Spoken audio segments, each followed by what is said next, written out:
Atualmente está-se essa discussão, né? Surgiu essa APL 399 falando sobre legalização para o cultivo da maconha, né? Então, assim, todo o efeito danoso que seria a legalização das drogas no país. O senhor é um dos grandes especialistas sobre o assunto, assim, eu já ouvi o senhor falando, assim, e é muito importante que as pessoas conheçam e saibam o debate que há sobre isso. Eu acho que é importante que as pessoas saibam por que existem drogas ilícitas, né? As drogas ilícitas, elas foram lícitas em algum tempo, principalmente se elas são derivadas de plantas, né? E as drogas mais devastadoras do mundo vêm de plantas, né? A cocaína, né? O crack, que é um derivado da cocaína, vem da planta da coca. A heroína, né, que está matando hoje, está matando mais de 50 mil americanos por ano, né? A heroína, o ópio, né, são derivados de uma flor, até bonita, a papoula, né? E a maconha produz também danos importantes, né, cerebrais, danos físicos e mentais, né, importantíssimos, né, que as pessoas ignoram. Hoje já se sabe muita coisa sobre o dano da maconha, mas a simples observação empírica ao longo de séculos mostrou para os países do mundo, para o conjunto dos países do mundo, que essas drogas alteram muito o comportamento das pessoas e causam danos de longo prazo, né? Então, e aí a partir daí isso começou, isso se proibiu. A proibição é muito em função da produção em grande escala das drogas. Até 1799 foi o ano em que houve a primeira proibição no mundo. Foi na China, do ópio. Porque a partir daquele período ali, a Inglaterra estava produzindo em escala industrial na Índia e vendendo na China, que era o maior mercado do mundo na época. Já era o maior mercado do mundo na época. Então, os comerciantes ingleses que faziam isso foram os homens mais ricos do século XIX, né? Inclusive está na raiz da acumulação de capital do Banco Rothschild, o tráfico de drogas, né, para a China, do ópio, né? O maior traficante, o maior vendedor de ópio para a China era o Davidson, que era uma família judia que morava na Índia, em Calcutá. Eram ingleses que moravam na Índia e produziam o ópio na Índia. E os filhos dele que se casaram com as filhas do Rothschild, né? Então houve um investimento ali, porque eles foram os homens mais ricos do mundo na época, né? Então, assim, a droga, ela causa dependência, as pessoas ficam desesperadas para consumir, né? E acabam com isso alimentando o mercado clandestino, e quando é legalizado aumenta muito o número de pessoas doentes. É uma doença do cérebro. A dependência química altera o cérebro para sempre. Isso é uma coisa que as pessoas não têm ideia, elas acham que é uma coisa temporária e tal. Vê os alcoólatras, né? Quem conhece um alcoólatra, quem tem um alcoólatra na família, e muita gente tem, porque o álcool é legal, então tem fácil acesso, né?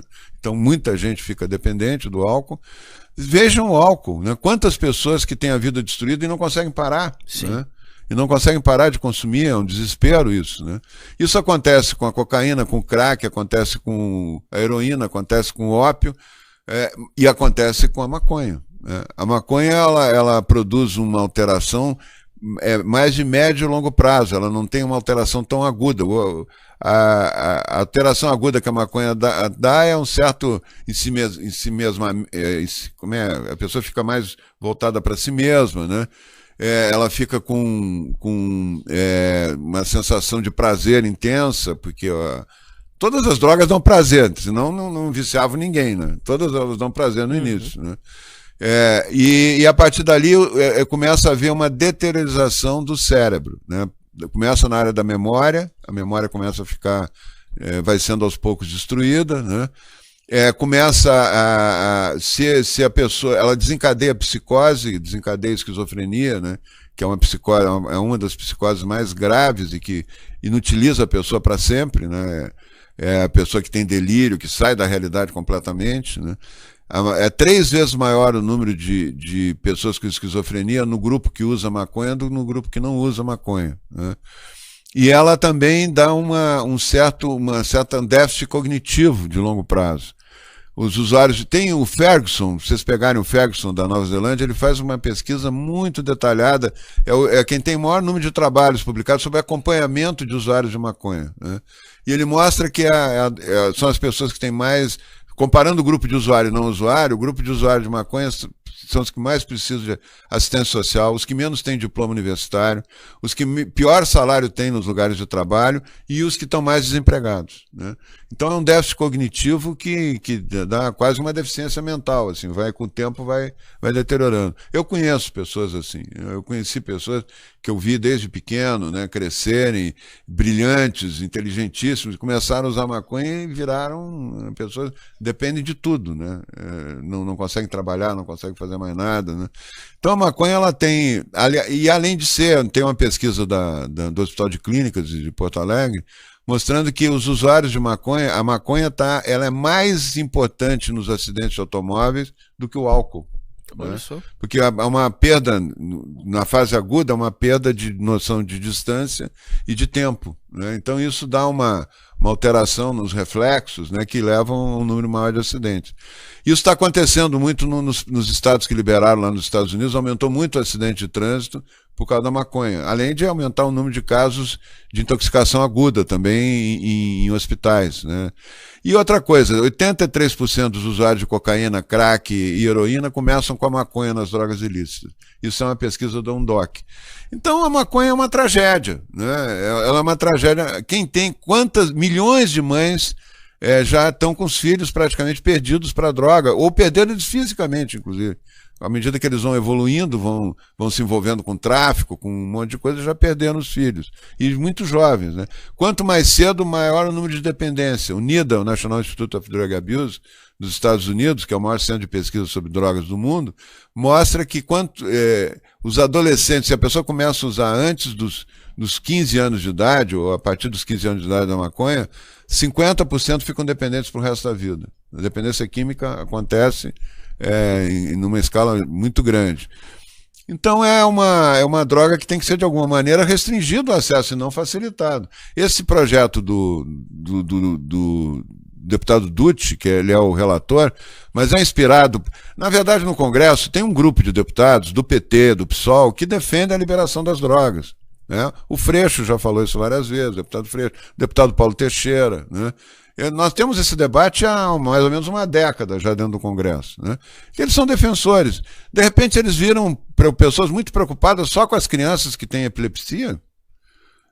E aí tem que plantar maconha no Brasil inteiro para atender 5, 6 mil crianças, né? Isso já tem, porque é o canabidiol, é uma das 480 moléculas da maconha que diminui as crises convulsivas das crianças com essas síndromes raras, que é o Dravet e o Lennox-Gastaut, né? Se tem esse efeito, vamos garantir esse canabidiol gratuito para essas crianças. Já tem na farmácia, já é permitido, a Anvisa já liberou isso. Vamos garantir o canabidiol, não precisa plantar maconha e fazer óleo de maconha e fumar maconha para ajudar as crianças. Na verdade, a liberação do mercado, criação de um grande mercado de produção de maconha e produtos derivados da maconha, é para alimentar o tráfico, né, e os lucros de uma grande empresa canadense que está vindo aqui, está fazendo lobby, inclusive reuniões na Casa de Deputados e tal, para que os deputados apoiem, né? Eu acredito que eles não vão ser sensíveis a esse tipo de lobby, mas ela está fazendo isso. É a maior empresa do mundo, que está aqui, já acampou no Brasil, bota propaganda na Folha de São Paulo, bota propaganda subliminar com reportagens, na forma de reportagens e tal. Eles estão em campanha franca. A grande imprensa brasileira, uma parte da grande imprensa brasileira, adotou a ideia da liberação das drogas. Então estão agora fazendo por etapa. Primeiro liberar o plantio, né, dizendo que é para as crianças, essas 5, 6 mil crianças que têm síndrome rara, né, que precisam de canabidiol, né, tecnicamente precisam de canabidiol, mas eles não dizem que as outras 480 substâncias que tem na maconha, todas causam dano severo. O THC causa danos definitivos, é o responsável pela esquizofrenia, é o que dá o barato da maconha. O canabidiol não tem efeito nenhum. Né? Ele é apenas uma das moléculas que tem ali na maconha. Mas os outros causam danos definitivos. É isso que nós vamos estar liberando se aprovarmos esse projeto de lei da Comissão Especial, presidida pelo Paulo Teixeira, com o Luciano Dutti, e liderada dentro do plenário, dentro da comissão, eu assisti isso, pelo Marcelo Freixo. Né? Então eles estão querendo aprovar. Né? É um movimento fortíssimo, com apoio de uma grande empresa, que está fazendo lobby pesado, né? E vendendo aquela ideia, apelando para o coração dos deputados, dizendo que é para cuidar das criancinhas. Ora, essas crianças, e a quantidade de canabidiol que essas crianças precisam consumir, a matéria-prima para esse canabidiol é 70 quilos por mês de maconha. Eles querem plantar milhões de toneladas. Para quê? Isso é para o tráfico, minha gente. Isso é para liberar o consumo, é para forçar. Maconha medicinal não existe. Existe uma molécula que faz efeito. O resto só faz dano. A maconha não tem efeito medicinal nenhum como maconha. Né? Nos Estados Unidos, quando liberaram, na Califórnia, todos os estados que liberaram droga, o consumo recreativo, começaram com a história do consumo medicinal. E quando tu vai ver o que era o consumo medicinal, 80% das pessoas não tinham doença nenhuma. Pegavam a receita, diziam que tinham dor nas costas, pegavam a receita e compravam maconha legalmente. É assim que começa a liberação. Né? Ah, mas o agronegócio vai se beneficiar. Eu vi o deputado Paulo Teixeira dizendo isso. O agronegócio vai ser beneficiado, mais uma fonte de renda para o agronegócio. Será que o agronegócio precisa plantar droga para ter lucro? O agronegócio é o setor mais dinâmico da economia brasileira, está dando um banho de bola, está segurando essa crise toda, nós não quebramos, não estamos num caos, porque o agronegócio não parou de funcionar. O agronegócio brasileiro é um orgulho, está exportando para o mundo todo. Agora vai exportar maconha? Vai virar um narco-agronegócio? Nós vamos ter um narco-agro no Brasil? É isso que está se criando com essa... Ah, mas é que pode ser para cânhamo. Eu já passei da idade de ser iludido com conversa fiada. Né? Isso é para plantar maconha, para vender maconha. Vai fazer óleo de maconha, para fazer chá de maconha, jujuba de maconha, chocolate de maconha para as criancinhas. É isso que eles vão fazer. E deixar toda uma população, vai dobrar, triplicar o número de viciados no Brasil. É isso. Já são milhões os usuários de maconha. Vai dobrar isso, triplicar. O Uruguai triplicou, aumentou, mais do que dobrou os jovens que usam maconha no Uruguai com a liberação lá, e aumentou o tráfico. Porque o tráfico vai usar, o sujeito vai dizer que está plantando 10 hectares e está plantando 20. Os outros 10 ele entrega para o tráfico. Ele ganha mais dinheiro? Ora, vamos parar de ingenuidade. É um projeto para liberar maconha no Brasil, não é um projeto para proteger as crianças. As crianças já estão protegidas e vão ficar mais protegidas com as medidas que o Ministério da Saúde vai tomar nos próximos dias de garantir pelo SUS o canabidiol. Gratuitamente para essas famílias. Não precisa plantar maconha para isso. E eu sempre uso o exemplo que eu estava, até antes de começar a reunião aqui, eu estava usando, do veneno da jararaca. Não sei se vocês conhecem essa história. Mas a substância que mais é usada para pressão alta no mundo hoje é a bradicinina, que ela está dentro de um remédio chamado captopril, que é muito usado para pressão alta. E ela foi descoberta no veneno da jararaca na década de 40. Né? E ela foi separada, como o canabidiol tem que ser separado da maconha, e usado. Ninguém propõe criar jararaca em casa para tratar pressão alta.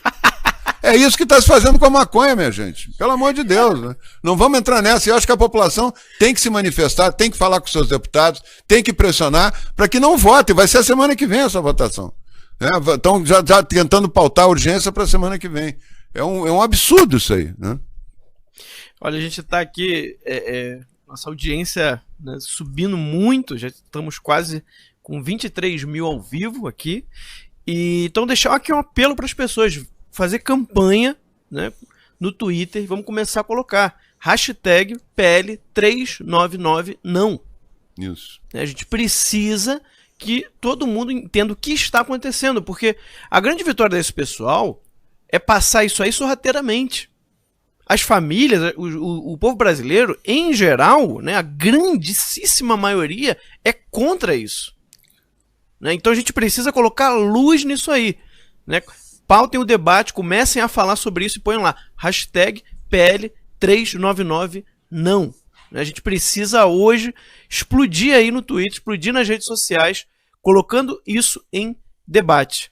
Bem, a gente está aqui estourando o nosso tempo, mas eu vou deixar só o Will, não sei se o Will quer fazer uma última pergunta, algum comentário. Bem rapidamente, pessoal, a gente tem que lutar para que mais uma desgraça não seja posta em cima do nosso país. É só isso que eu tenho para dizer. Evitar que mais uma desgraça gigantesca seja colocada em cima do brasileiro. Era só esse comentário. Eu quero aproveitar esse comentário do Will só para fazer também, para terminar aqui. Não tem sentido, eu estou aqui com o nosso grande guerreiro aqui, o Daniel. Não tem sentido nós votarmos no meio de uma pandemia a liberação da maconha no Brasil. Em votação virtual, que não vai ter nem debate no plenário. Né? Para que isso? Exato. Em nome de que interesses isso? Né? Era isso que eu queria deixar. Doutor Osmar Terra, eu agradeço muito a sua presença. Foi um enorme prazer escutar o senhor. Se pudesse, ficaria horas aqui ouvindo. Eu também. Foi excelente, assim, o pessoal gostou muito, os nossos seguidores estão elogiando muitíssimo a sua presença aqui hoje. Então, muito obrigado. E assim, essa bancada é sua, né? O dia que o senhor precisar, quiser vir falar, e a gente com certeza vai estar convidando outra vez para o senhor estar aqui. Eu acho que vocês têm uma audiência muito grande, representam uma novidade importante aí na imprensa, né? na comunicação brasileira, né? E acho que o papel que vocês estão cumprindo pode ser decisivo aí no processo, no futuro do país, né? Que nós estamos sofrendo aí. Então eu quero agradecer a oportunidade e dizer que nós estamos juntos aí para muita coisa, né? E vai me substituir agora um deputado que conhece mais e está no front, né? Está lá no front, né? Pode falar muito melhor do que eu sobre essas coisas aí. Muito obrigado. Dá certo, doutor Osmar Terra, muito obrigado. Will, muito obrigado também pela presença e pela participação. Valeu. Falou, Will. Obrigado. Valeu. Conterrâneo. Satisfação, valeu, obrigado. Falou. Então, pessoal,